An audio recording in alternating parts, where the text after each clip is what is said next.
Leadership டாபிக்ல ரொம்ப முக்கியமான டாப்பிக்கை பற்றி பேசிட்டு இருக்கேன். இந்த டாப்பிக்கில் நீங்கள் நோட் பண்ணிக்கோங்க. ஏற்கனவே ஃபர்ஸ்ட் பார்ட் சொல்லியிருக்கேன்.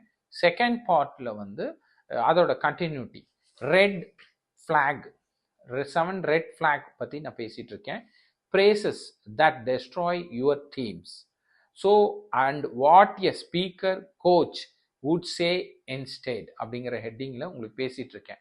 ஒரு வார்த்தையை, ஒரு பிரேஸை, ஒரு சென்டென்ஸை என்ன டீம் மத்தியில் பயன்படுத்தக்கூடாது, அதற்கு பதிலாக என்ன வார்த்தைகளை நீங்கள் பயன்படுத்தலாம், டீமில் ப்ராடக்டிவிட்டி எப்படி இன்க்ரீஸ் ஆகும், ட்ரஸ்ட் எப்படி டெவலப் ஆகும், ஒரு ரிலையபிளா, ஒரு நல்ல கோச்சா, ஒரு நல்ல மென்டரா, நல்ல ஹெச்ஓடியா, நல்ல ஒரு லீடரா எப்படி உங்கள் டீம் மெம்பர் உங்களை கன்சிடர் பண்ணுவாங்க அப்படிங்கிறது தான் இன்னைக்கோட டாபிக்.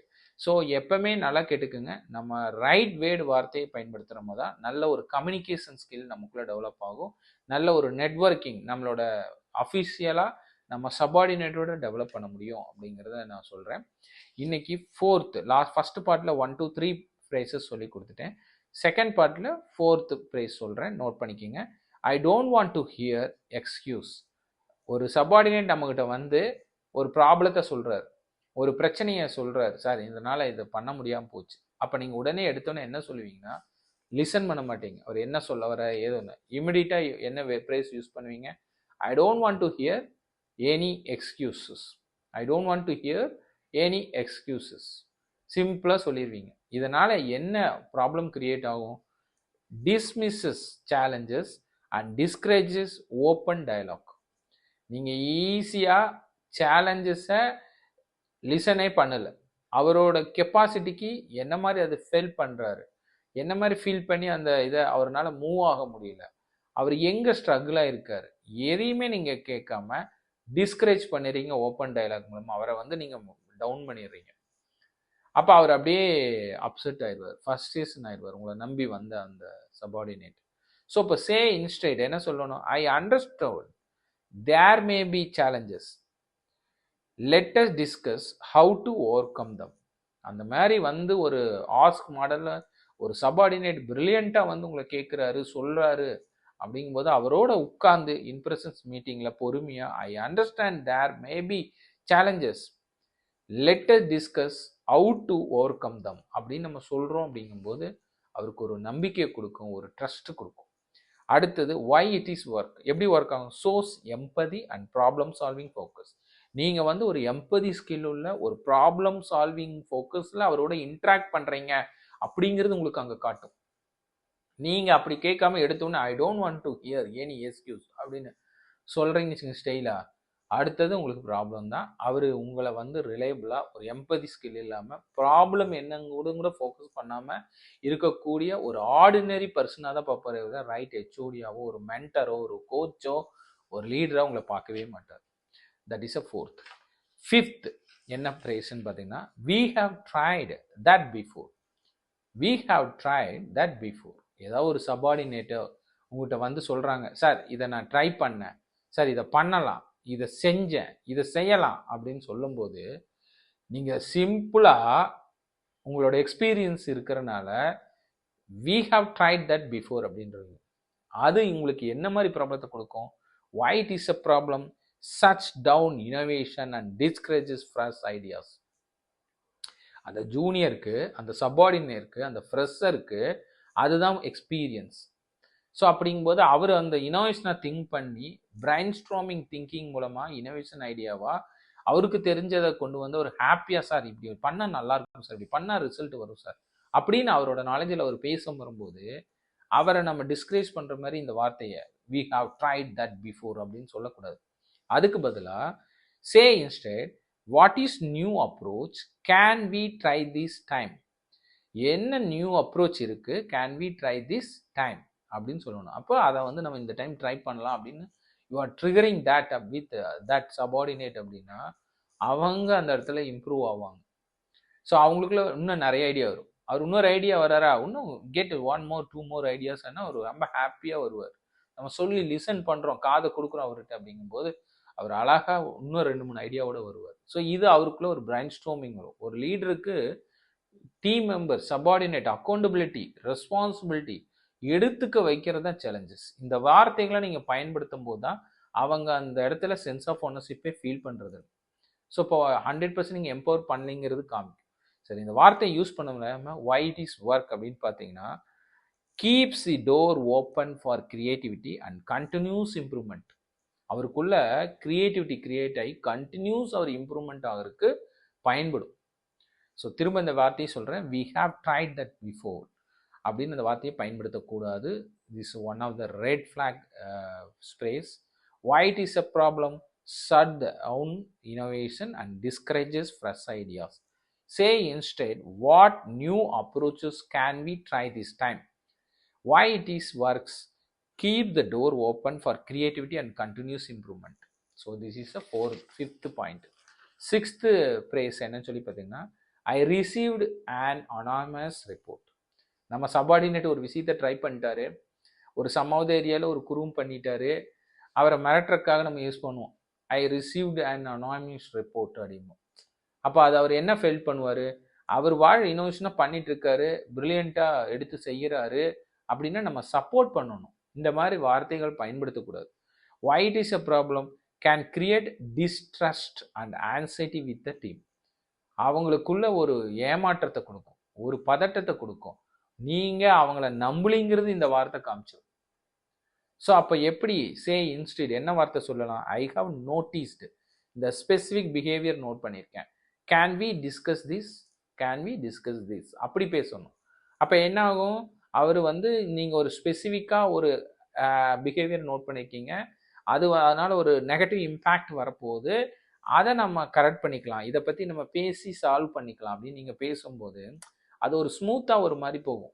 நீங்கள் ஐ ரிசீவ்டு அனானிமஸ் ரிப்போர்ட் அப்படின்னு சொல்லும்போது ஒரு நெகட்டிவ் கிரியேட் பண்ணும், அவங்களுக்குள்ள ஒரு வைபு நெகட்டிவாக இருக்கும். ஸோ அதனால் அதை நீங்கள் கிரியேட் பண்ணீங்க அப்படின்னா டிஸ்ட்ரெஸ், நீங்கள் அவர் மேலே நம்பிக்கை இல்லைங்கிறதும் ஆன்சைட்டி வித் இந்த டீமுக்குள்ளேயே வரும்.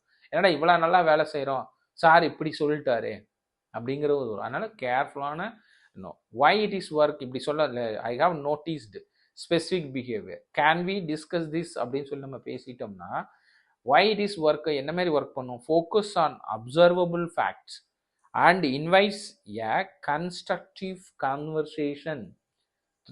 கன்ஸ்ட்ரக்டிவ் கான்வர்சேஷன் நம்ம கண்டினியூஸாக அடுத்தடுத்து கான்வர்சேஷன் வைப்போம், அவரோட ஃபேக்ட் உண்மையை நம்ம அப்சர்வ் பண்ணுவோம், உண்மைக்கு மதிப்பளிப்போம், ரெஸ்பெக்ட் பண்ணுவோங்கிற ஃபோக்கஸ் அவங்களுக்குள்ள ஏற்படுத்தும். அந்த ரிலேபிள், அந்த தாட், அந்த திங்கிங் நம்ம மேலே வர்றது தான் எஸ் எ லீடர் ஹெச்ஓடி அவங்களுக்குள்ள கிரியேட் பண்ணுவோம். அந்த ரிலையபிலிட்டி நம்ம கிரியேட் பண்ணாதான் அவங்க அடுத்த மூவுக்கு மூவ் ஆவாங்க. ஸோ அப்போ I don't use I received an anonymous report அப்படிங்கிற ஃப்ரேஸை யூஸ் பண்ணாதீங்க. அதுக்கு பதிலாக I have notice specific behaviour, can we discuss this அப்படிங்கிற இந்த 6th பாயிண்ட்டை நோட் பண்ணிக்கோங்க. What is a 7th phrase என்னன்னு சொல்லி பார்த்தீங்கன்னா, just figure out, just figure it out, just figure it out. நீங்களே கண்டுபிடி, நீயே கண்டுபிடி அப்படிங்கிறது அது மரியாதை. ஸோ அப்போ நீயே கண்டுபிடி அப்படின்னா அவர் என்ன நினைப்பாரு, தெரியலின்னு ஆஸ்க் மோடில் you asking the subordinate help. அதுக்கு எடுத்தவனவே நீயே கண்டுபிடி அப்படின்னு சொல்லிட்டீங்கன்னா சட் அப்படியே ஷாக்காயிருவார், என்னடா இவர் இப்படி பேசுறாரு. why it is a problem, neglects mentoring responsibilities and can leave employees frustrated. அழகா அவருக்கு நீங்கள் மென்டாரிங் ரெஸ்பான்சிபிலிட்டி நெக்லிக்டாக இருக்கீங்க, பொறுப்பற்றதாக இருக்கீங்க, நைஸாக நழுவ பார்க்குறீங்க அப்படிங்கிறது மாரியும், and can leave employees frustrated, அவர் ஏமாற்றத்தை அவருக்கு கொடுக்குற மாரியும் இருக்கும். ஸோ அப்போது நீங்கள் ஜஸ்ட் ஃபிகர் இட் அவுட் அப்படிங்கிற ஸ்பேஸை நம்ம பயன்படுத்தக்கூடாது. அதுக்கு பதிலாக say instead I would like you to handle this independently, here are some resource that might help. நீங்கள் என்ன சொல்லணும், I would like you to handle this independently, I would like you to handle this independently, I would like you to handle this independently, here are some resource that might help. இப்படி சொல்லி நான் இந்த resource கொடுக்குறேன், இதை பயன்படுத்தி பண்ணு அப்படிங்கும்போது ஓ நம்மளை சார் எம்பவர்மெண்ட் பண்ணுறாரு, நம்மளை ட்ரெயின் அப் பண்ணுறாரு, நம்மளை அடுத்த வருஷனுக்கு புஷ் பண்ணுறாரு அப்படிங்கிற ஒரு நம்பிக்கை அவங்களுக்கு கொடுக்கும். அதை விட்டு போட்டு ஜஸ்ட் ஃபிகர் இட் அவுட், நீயே கண்டுபிடி அப்படின்னா அது வேற மாதிரி ஆயிடும், ஏமாற்றத்தை கொடுத்துரும். ஸோ இப்போ why it is work அப்படின்னு சொல்லி பார்த்தீங்கன்னா supports growth while empowering the individual. supports growth while empowering the individuals. எவ்வளோ அழகாக பாருங்க கொடுத்துருக்காங்க. So don't use just figure it அவுட்டுங்கிற வேட அடிக்கடி பயன்படுத்துகிறீங்க, அதை பயன்படுத்தாதீங்க. அது சப்பார்டினேட்டுக்கிட்ட மெயினாக பயன்படுத்துங்க, உங்கள் டீமுக்குள்ளே பயன்படுத்தாதீங்க. ஸோ நோட் பண்ணிக்கோங்க. சரி, நம்ம ஒரு கோச்சாக இருக்கவங்க எப்பவுமே முன்னாடியே அந்த டீமுக்குள்ள இந்த மாதிரி வார்த்தைகள் பிரேசஸ் எல்லாம் பயன்படுத்தாமல் சில வார்த்தைகள் நம்ம எப்பவுமே கிளியராக பயன்படுத்திடுறோம், சொல்லி கொடுத்துட்றோம். அப்படின்னோம்னா நம்ம கொடுக்குற ஒர்க்கை ஜாப்பை கிளியராக நம்ம ஜேடியெல்லாம் ப்ரிப்பேர் பண்ணி என்ன வேணும் என்ன டாஸ்க் வேணும் ப்ரிப்பேர் பண்ணி கொடுக்குறோம்னு வச்சுங்க, இந்த மாதிரி விஷயங்கள்லாம் வராது. நம்ம கோச்சில் ட்ரைனிங்கில் சம் ப்ராப்ளம் இருக்கும், நம்ம நாலேஜாக இருக்கும், நம்ம எக்ஸ்பீரியன்ஸில் இதெல்லாம் சாதாரண விஷயம்னு தோணும். ஆனால் அவரோட ஃப்ரெஷர்ஸு ட்ரைனரு சபார்டினேட்டுக்கு அது எல்லாமே இருக்கும். அவங்களோட உட்காந்து நீங்கள் பேச பேச தான் அவங்கள டெவலப் பண்ண முடியும். அவங்கள எந்த அளவுக்கு உங்களை ரீப்ளேஸ் பண்ணுறதுக்கு செல்ஃப் ரீப்ளேஸ்மெண்ட்டுக்காக அவங்கள ட்ரெயின் பண்ணி கொண்டு வரீங்களோ அவ்வளோ வேகமாக அவங்க ட்ரெயினப் ஆகி அடுத்த லெவலுக்கு வந்தால் தான் 80-20 ரூலில் அவங்க கூட 80% டைம் ஸ்பெண்ட் பண்ணி அவங்கள ட்ரெயின் பண்ணணும். 20% தான் அவங்களை கிராஸ் எக்ஸாமினேஷன் மானிட்டரிங் இதெல்லாம் பண்ணணும். அப்போ 80% கோச்சிங் பண்ணணும், மென்டரிங் பண்ணணும், கைடு பண்ணணும், சப்போர்ட் பண்ணணும், அசிஸ்டண்ட்டாக ஒர்க் பண்ணணும், ஒரு லீடராக மென்டராக டிசிப்ளினாக கேரக்டர்ஸ் வைஸ் அவங்களுக்கு ஒரு லீட் பண்ணக்கூடிய இன்ஸ்பிரேஷன் பண்ணக்கூடிய மோட்டிவேட்டராக இருக்கணுங்கிறது தான் முக்கியமான பாயிண்ட்டு. ஸோ ஒரு ப்ரீ கோச் டிப்ஸ் உங்களுக்கு கொடுக்குறேன், நோட் பண்ணிக்கோங்க. Give clear guidance, first point. Share wins openly, நம்ம ஷேர் பண்ணணும் ஓப்பன்லி, வின்ஸ் ஓப்பன்லி, நம்ம வின் ஆகிட்டோன்னு. ட்ராக் ப்ராமிசஸ் மேடு, நம்ம என்ன ப்ராமிஸ் பண்ணணுமோ அதை வந்து கரெக்டாக கொடுத்துருக்கோமா, ரிசோர்ஸ் எல்லாம் கொடுக்குமா, சப்போர்ட்மா பார்க்கணும். ஷேர் டைரக்ட் ஃபீட்பேக், அவரோட உட்காந்து இன்ப்ரெஷன்ஸ் மீட்டிங்கில் ஓப்பன் ஃபீட்பேக் கொடுக்கணும். Try this over the next 2 weeks, your team will thank you. இதை நம்ம ட்ரை பண்ணி நம்ம டீமோட ஒர்க் பண்ணுறோன்னு நினச்சிங்க, 2 weeks அவங்க வந்து உங்களை வந்து தேங்க்ஸ் சொல்கிற அளவுக்கு நல்ல டெவலப் ஆகி வருவாங்க.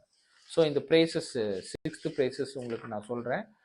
4th ப்ரைஸஸ் நோட் பண்ணிங்க. I don't want to hear any excuse, we have tried that before, I received an anonymous report, just figure it out. இந்த வார்த்தை இந்த ப்ரேஸை நீங்கள் யூஸ் பண்ணக்கூடாது அப்படிங்கிறது தான் இன்னைக்கு நான் செகண்ட் பார்ட்டில் உங்களுக்கு தெளிவாக சொல்லி கொடுத்துருக்கேன். இப்போ நீங்கள் புரிஞ்சிருக்கும், அடாடா இதெல்லாம் நம்ம நிறைய இடத்துல பண்ணிட்டோமே, அப்போ நம்ம வந்து கோச் பண்ணும்போது இதனால் அவனுக்கு புரியல, அவனுக்கு நாலேஜ் இல்லை, அவனுக்கு அவ்வளோதான் ஸ்கில்லுன்னு நினச்சோமே, இப்போ தான் தெரியுது நம்ம இந்த வார்த்தைகள் இந்த சென்டென்ஸை நம்ம சப்பார்டினேட்டை பயன்படுத்தக்கூடாது, அதனால தான் அவனோட அவுட்புட்டு ப்ராடக்டிவிட்டி ரிசல்ட் வரல அப்படிங்கிறத நீங்கள் தெரிஞ்சிருப்பீங்க. ஸோ அதனால இன்னைக்கு நோட் பண்ணிக்கிங்க.